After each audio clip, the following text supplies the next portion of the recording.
In Flow, The Science of Synchronicity and How Your Choices Shape Your World by Skye Nelson Isaacs.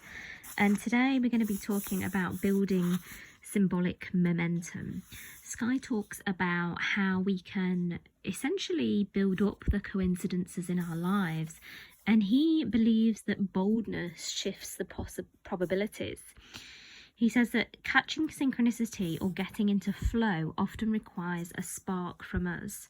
To shape our world, we need to be able to see the potential latent in a situation and to do something to actualize it.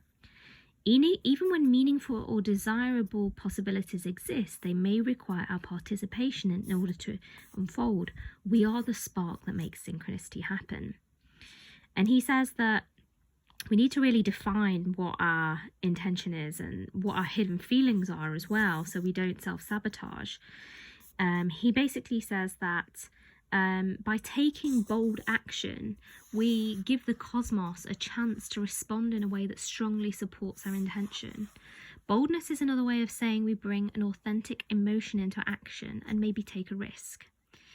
So we might bring emotions of love, joy, and excitement, and that amplifies our pull. He says that whether the bold action comes from love or fear, our clear and strong emotions pull experiences towards us that reflect the emotion. And it's interesting to think that when you've taken a bold step in one direction, or when you've had a very strong feeling, whether that's from love or fear, what unfolded. We can look back in our lives and see how this could actually be the case. And he says that when we choose boldness, we get symbolic momentum, and this sort of like builds up the coincidences in our lives. He says it's really important to live in flow and have balance as well. He said when we live in flow, sometimes we push for our own ideas and sometimes we allow other people's ideas to rise to the top. Rather than trying to maintain control, yang, or surrendering control, yin, we let go of the worry about maintaining control.